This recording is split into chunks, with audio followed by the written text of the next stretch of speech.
Hey guys, welcome to the Central Podcast, the podcast where fragrance meets personality, passion, and power. I'm your host for today, the main man, Chris, and I'm here with my brother, Bernie. And we got to do something special, man. Bernie, are you ready for us to jump into what we have today? Brother, I am so ready to jump into the scent trail with you.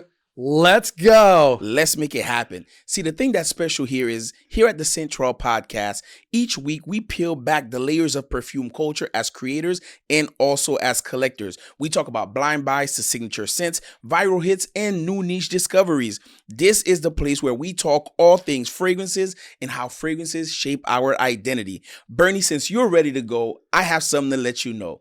The people got to also know this.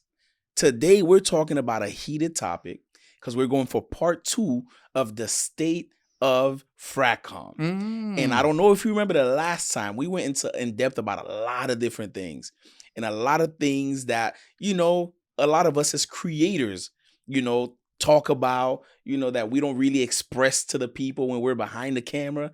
But today we're going to go even deeper and we're going to bring it directly to our audience.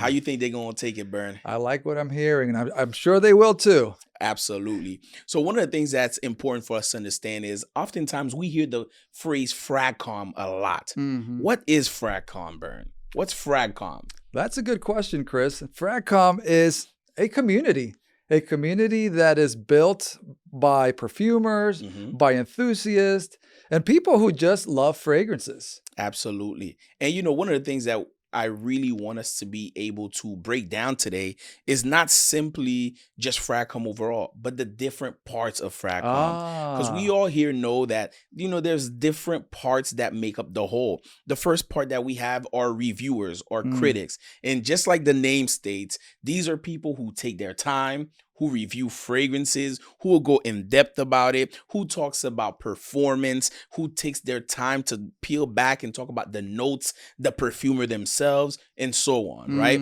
So we have those people and we see them all the time. Yeah. But then outside of that, we have people who are collectors. Yes. Now, when you hear the word collector, particularly when it talks about Fragcomm, what you thinking about, Bern?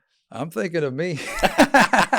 I'm thinking of you. Absolutely. And I'm thinking about hundreds of thousands of people that collect fragrances, fragrance lovers. Yes. That, the same way that we love fragrances are out there, checking things out. It's a beautiful life, Chris. It really is. And, the thing about collectors that I realize is there's something about them that is, for me, borderline walking on the edge. Yes. Because collectors, you'll find people who collect no matter the flanker, no matter, for example, let's take Aventus, right? Aventus has 1 million batches. They'll collect a bottle of each batch, So you'll have those people who do that. And those will be considered, are heavy collectors, not necessarily people who create content, but people who sometimes just collect to collect. And after that, we have our content creators, our influencers, which are those short form contents, the TikTokers, the people who create, content like reels and so on. They really just focus on stuff like the storytelling. Yes. Might do like a top 5, you gotta have this fragrance. You heard that before, right? So we have that. And then we also have people who are just fragrance enthusiasts. And fragrance enthusiasts or those people who just like fragrances. Yeah. Right? Yeah, they just like fragrances. They probably go on Fragrantica, talk about them, type up, but that's really as far as it goes for them. They just really enjoy it. And then we have something that you and I have spoke about a lot is those resellers and decanters, right? Yep. And one of the things that's crazy is decanters are typically people who buy the fragrance and all they want to do is resell it and kind of make a profit in a sense, right? Yeah. So those are our resellers and decanters. And now that we broke down these different parts of Fragcomm, I have a burning question to ask you. Bernie, what does it take to become a fragrance content creator? What does it take? Well, all it takes is the desire, to become a content creator. I think if you, know what you're, aiming for and know what you are wanting to do. As far as, first of all, you have to be a lover of fragrances. And if you're a lover of fragrances, then it's easy because it's one fragrance tells a story, then you find another fragrance and you go on a trail. I mean, for me, at least when I started, it was just a trail and I was going from shop to shop, fragrance store to fragrance store, and checking out these fragrances and, you just fall in love with the life. Once you fall in love with this life, you want to share it with the world. Absolutely. And then what you want to do is you're like, you know what? I got to do something to let the world know that I love fragrances and that, I also want to share this passion with others. And so I think that's the crux of it, just being a fragrance lover who just wants to share with the world this beautiful hobby, this beautiful passion. And like myself and like yourself, we do this, all the time. And the more we do it, guess what? We just want to continue sharing with the world that this world, that the fragrance, being a content creator, it's probably one of the best things that could ever happen to any of us. Agreed. And one of the things about content creation is, sometimes people get it misconstrued, man. People will see someone behind camera and, I am oftentimes asking myself, do we over glamorize it? People will see you and I in a nice suit. We're talking fragrances. Yeah. And people will be like, man, those guys got it made. Those guys are millionaires. Yeah. Those guys' pockets are, are big. And somebody, I remember one time I went live and somebody was just like, oh my gosh, how do you own so much? You must have so much money. What do you do for a living? And all these things. And oftentimes, what we show, to individuals, I'm talking about the events. I'm talking about some individuals being flown out. It's sometimes over glamorized. And is that the truth though? Or is Fragcomm, as a content creator becoming, something that's over glamorized where it's kind of really like, a mask being put on when behind it, it's not really as it look or as it seem. Yeah. I mean, I think so. I think sometimes, I think that happens with everything. I think that happens in the entertainment industry, music industry, and this is also an art form. So I think it leans to get, over glamorized. But one of the things that is interesting when, you brought up is that people think sometimes, hey, these guys have it made. Yep. They're millionaires. And a lot of people ask me, man, how much money do you get paid to do what you do? and so sometimes, I smile and I'm like, well, let me tell you something. Come here, get closer. And normally my answer is, I have never been paid to create content. Yeah. Now, there are content creators out there who, harp on this, make sure that if you're going to do something, to get paid to create content. Well, listen, I have never gotten paid to create fragrance content. So that's number one. But as far as your question of this being over glamorized, I think in the last 3 years or, maybe last 3 years, it has lent itself, to that. Yeah. And I got to tell you, I agree because the truth is, even sometimes being a content creator, I know that sometimes what I'm watching is not the full story. Yeah. But sometimes I sit there, I'm like, wow, this lifestyle must be incredible. This is the lifestyle that everybody want to live. Yes. But the truth is, it's not necessarily that.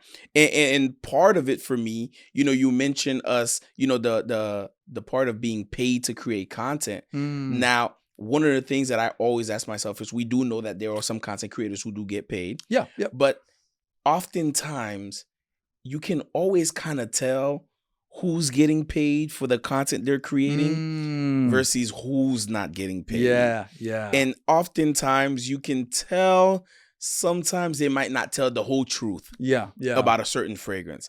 This is the best fragrance in the world. You won't need another one after this. Yeah. We hear that from time to time. And do you think that sometimes that is misleading to our audiences? When we create certain contents or when content creators create that type of content and they say these, these words, they say these phrases, to basically catch people's attention.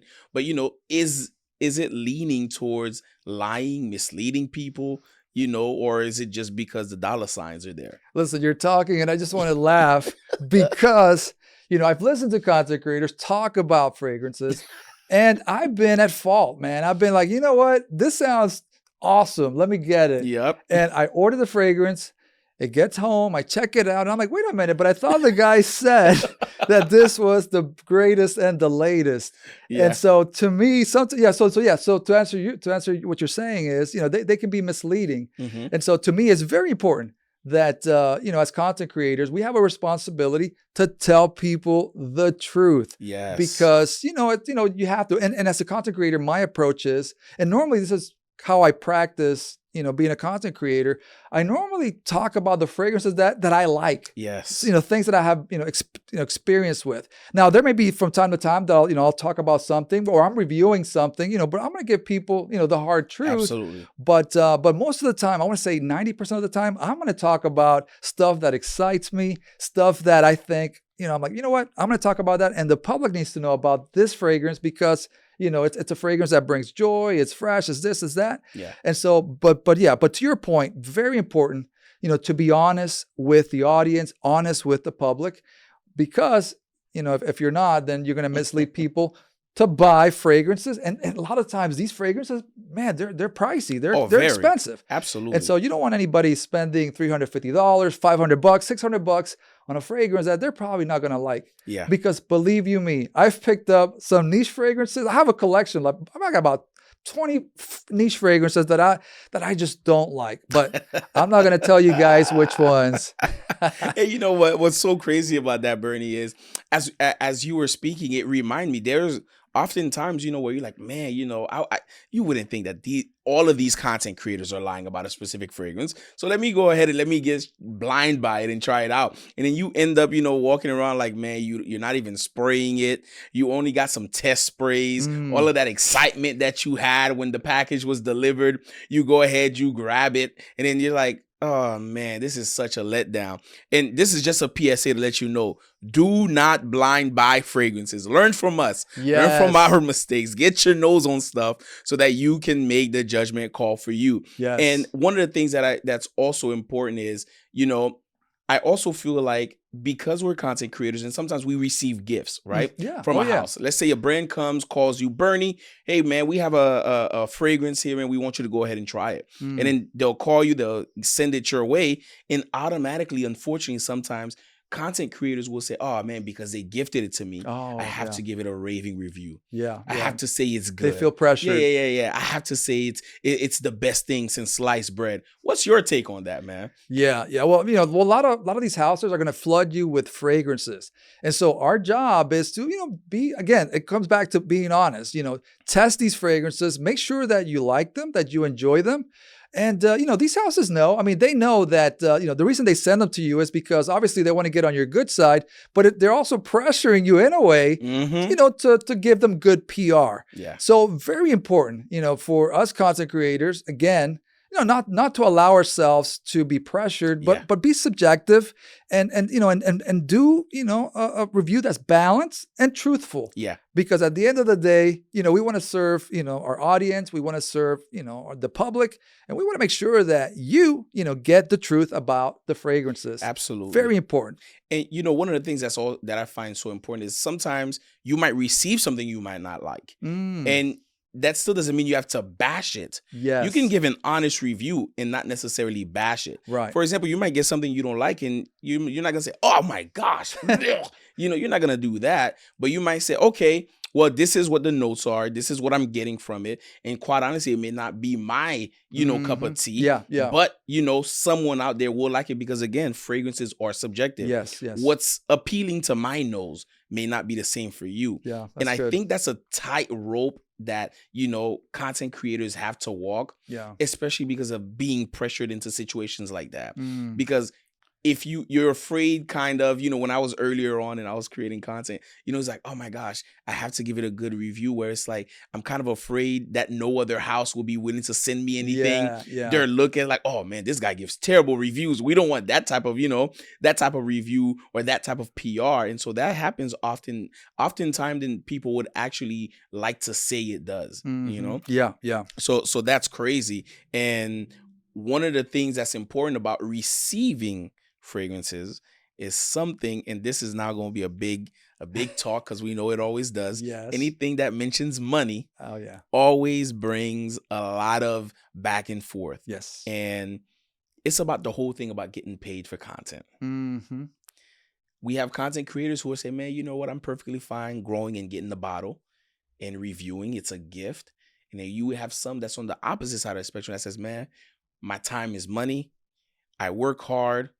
It takes me time, effort, my creative juices. It takes me, the determination after a long days of work. Because believe it or not, content creators typically have another job, a real job outside of just content creation, like a 9-to-5 type or a career, And so when it comes to that, what's your perspective on that thought? Yeah, my perspective is, well, you got two sides. You got the sides, who want to get paid to create content. And then you have the people that they're just passionate, to create content and because they love the hobby. And so I think that's a very personal take. I believe that if you do a good job, no matter what, if you're working at something, you love, you have, first of all, you're passionate about your hobby, you love what you do, and you get better at it. I believe that the money will get there. I believe that the money will come. Yeah. Just, stick to your guns, continue, doing what you're doing. But don't pressure other companies. Oh no, you got to pay me to create content for you because you're probably not going to get bottles. Yeah. You're probably not going to get paid. You're probably not going to get nothing. So practice. Perfect the craft. Be the best. Be the best. And if you can do something that nobody else can do out there, whether it's a gift, if you can sing or if you can just a gift, use your talents. And eventually, listen, money's going to be knocking at your door. Absolutely. That's the way I see it. And you know what? The crazy thing is sometimes you'll find, some up and coming content creators will reach out and they'll ask me stuff like, oh, how do you get a brand to send you, bottles or how do you get a brand to pay you? First off, you and I both know this. The percentage of content creators who get paid are like 1%. Yeah. Realistically speaking. But also, back to the remaining consistent, doing what you got to do, using your talents. I think that is so important because some individuals look back to the glamorizing of the, Fragcomm. They look and they say, well, that's where I want to be. You have 100 followers. Mm-hmm. You're getting 3 likes on your posts, on your reels. Yeah. But you anticipate because this person has, is doing trips or they're doing all these things, being invited to events that, I got to be there now. And I think one of the things I want to let up and coming content creators or just content creators in general, take your time. Don't look at other people and what they got going on. Don't look and say, oh man, that person is, it gets more likes than me. They're getting more engagement than me. They're getting more followers than me, but really just focus on doing what you love. Yeah. And you will be easily able to separate the two between people who are in it for a phase and trying to, live that glamorized lifestyle, or you'll see the people who remain consistent, that love fragrances and that love to talk about them. Yeah. And good. I think you can easily tell the difference between those two content creators. And this leads me to my next point. Is it worth it? Absolutely. Absolutely worth it. Absolutely worth it. And as you were talking, I was just thinking about, when I first started and, I think that, it's a combination of things, it's content creation, but it's also, it's also loving fragrances and it's also connecting. Yeah. So there's just so many facets. And so as in this journey of content creation, you're going to begin to learn, how to do things. So, good point. Do not compare yourself to others because you are always going to be disappointed. Correct. Compete against yourself, challenge yourself to get better and you will get better, and everything, look at everything and check out, new technology, make sure that you engage with your followers, make sure that, you're checking out the latest fragrances and also, go to the events and get to know people. So it's definitely a journey. I mean, you're not going to go from 1 follower to 20,000, overnight because that's not realistic. Yeah. I mean, I've seen it happen with certain individuals, but I don't know how it happens. But at the end of the day, it is a craft. It is a journey. Yeah. Don't rush yourself because, just stick to your guns and you'll get there. You'll get there eventually. It's a trip.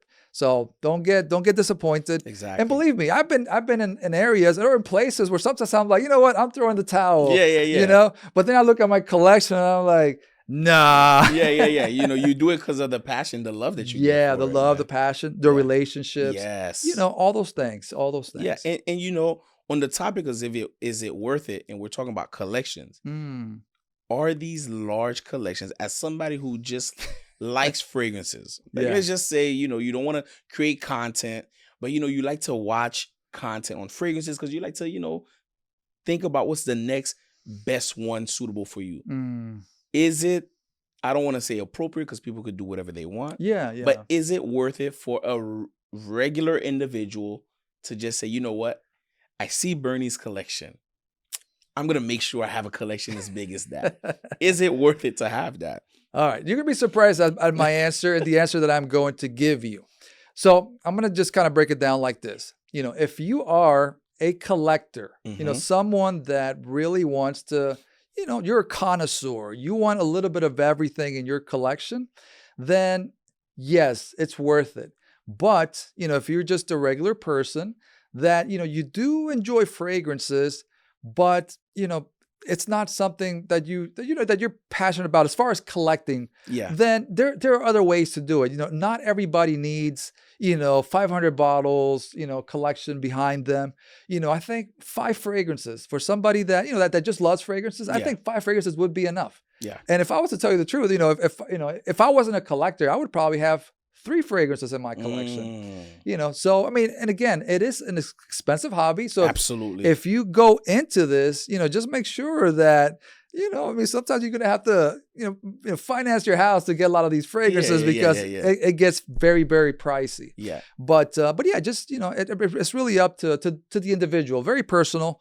But yeah, I mean, that's the way I kind of see it. Yeah, and you know, speaking about how expensive it is, there's a dark side of Fragcomm. Yes. That's very important for us to make sure that, you know, we speak about, because sometimes there are people within the community who are great content creators, great influencers, and so on, but they're crippled by financial ruin. Yes. Because of how addictive it can become to certain individuals to continue or consistently add new bottles to their collections. There's such an addictive nature that if you have that, I would really, really, really, you know, encourage you. Hey, be careful. Don't try to go down there because it's a rabbit hole. It's a rabbit hole. Yep. Because fragrances come out all the time. Houses, you know, with how expensive they're becoming, it's very difficult. Yeah. So I think that's a warning to certain individuals, man. You have to be very intelligent financially when thinking about starting a collection or thinking about starting to create content, because you will feel like, oh, in order for me to be a successful content creator, then I have to have X amount of fragrances. When really that's not necessarily it. Yeah. Yeah. And if you're looking for financial freedom, listen, just be very careful because, you know, and I heard somebody say this. I heard somebody say, look, if you're going into niche perfumery, make sure to have a mentor. Make sure to have, you know, fragrance buddies that will lead you in the right path, because it's a path where, you know, you get one fragrance, you know, you pay 300 here, then you pay 400 here, and it's a slippery slope. Very. And you can get into financial ruin very quickly. So, you know, also, you know, we have to be responsible as, you know, collectors and also as content creators, you know, not to fall into that, because I know a lot of people that have come into financial ruin because collecting these things. So, you know, very important to, you know, just to be responsible with that, you know, just be very careful, very careful. You have to be. And, you know, to wrap up this conversation, I think one of the most important things that we have to understand is, you know, we have to let everybody know in our audience, guys, please do not take food off of your table because of an addiction to scents. I would never let people know that. Like, oh, go ahead. Yeah, man, don't worry about it. Spend X amount of money. If you cannot, don't do it.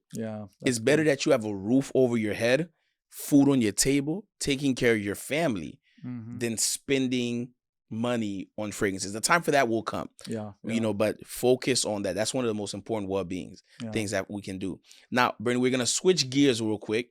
For a short period of time, guys. We're going to introduce a brand new segment here on the Central Podcast, which is our rapid fire segment. Nice. So this segment is called Overhyped, Underhyped, or Appropriately Hyped. Okay. So we got 3 questions for you. Okay. And you got to say overhyped, underhyped, or appropriately hyped. And it's rapid fire, so you got to answer quickly and say your thoughts on why, and then we move on to the next one. Okay. All right. Number 1, overhyped, underhyped, appropriately hyped. The House of Creed. That's my house. That's appropriately hyped.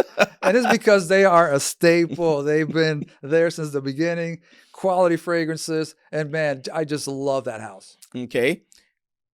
Number 2, the Note of Oud. Overhyped, underhyped, or appropriately hyped?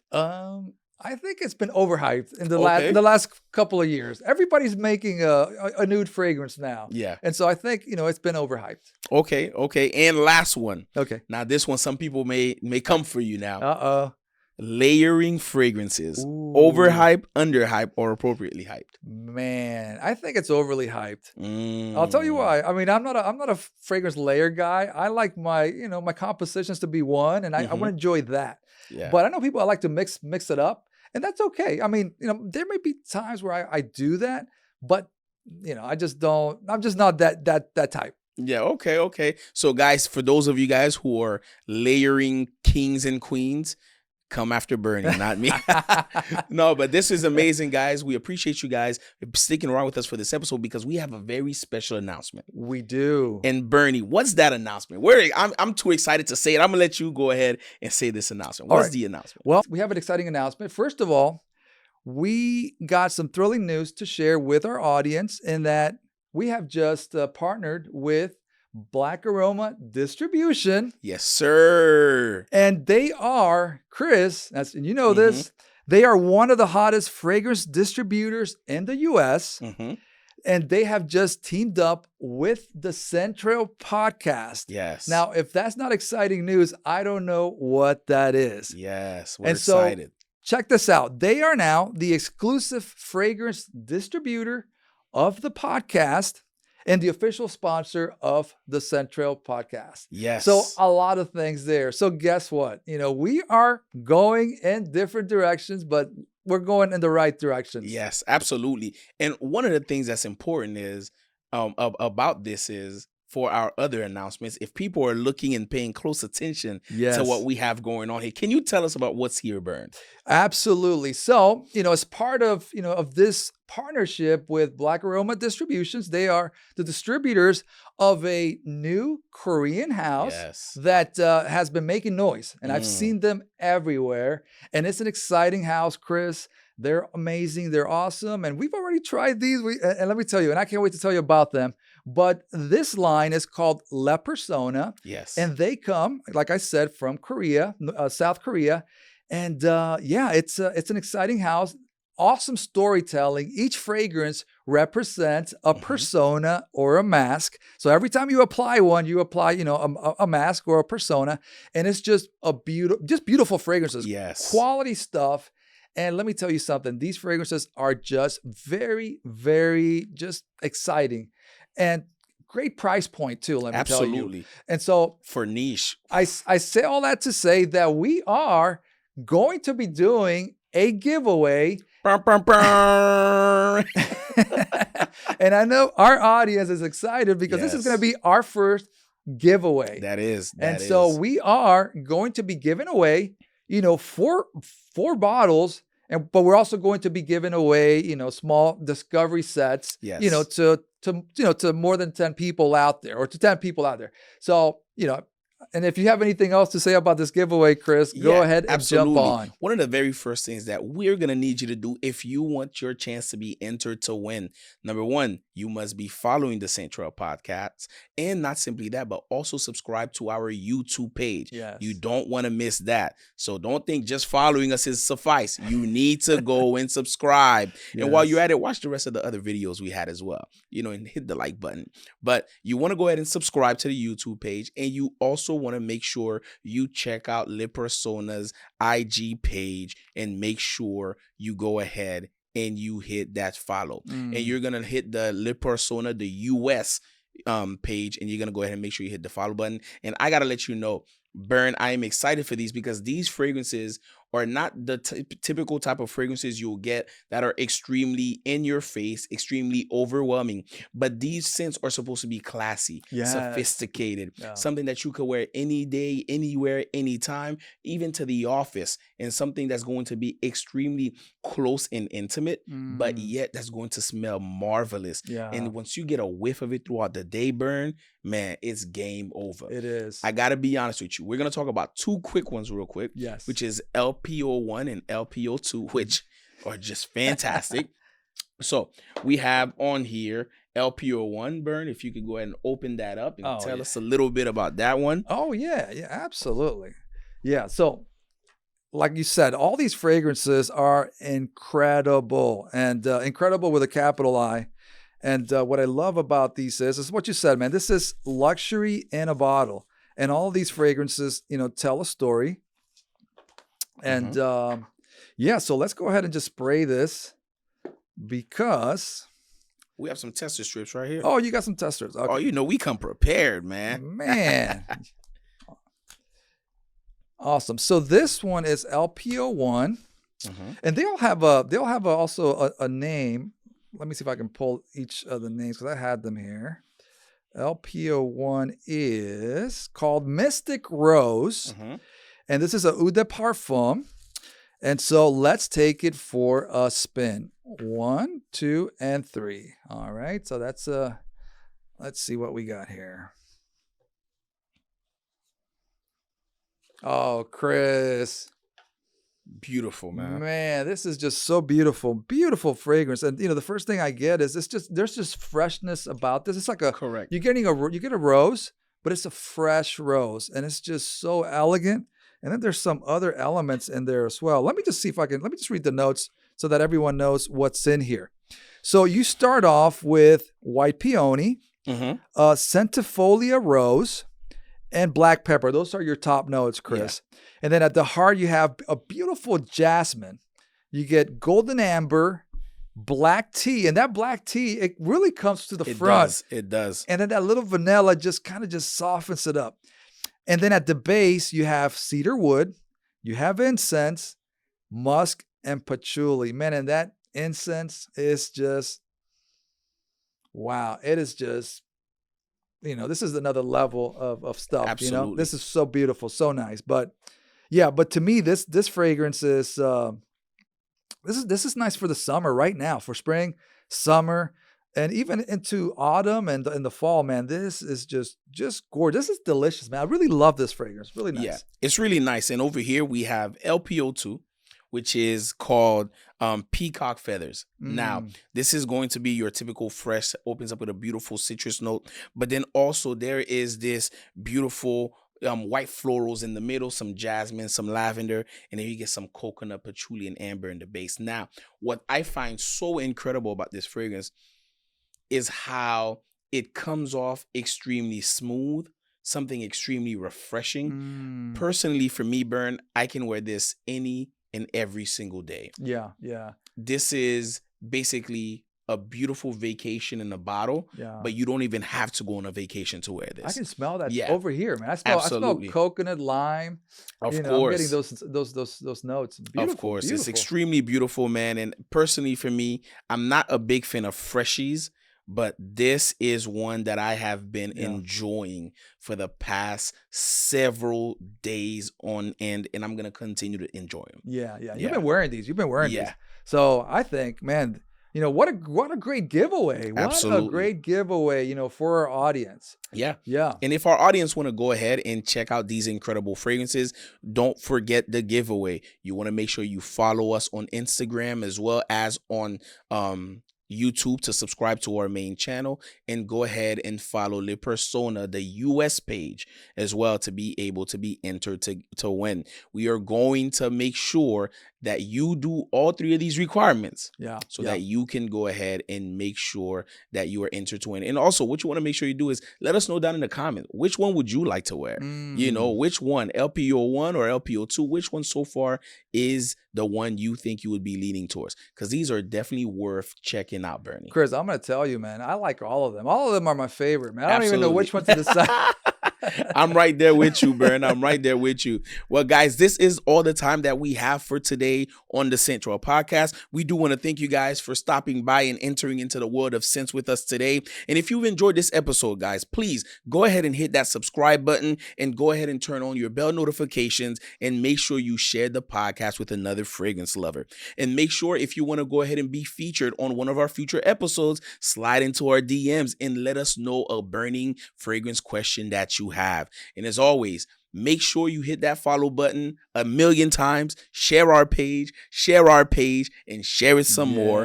And as always, I'm your man, Chris, with my main man, Bernie. Make sure you stay spritz up and smell amazing. Have a good one.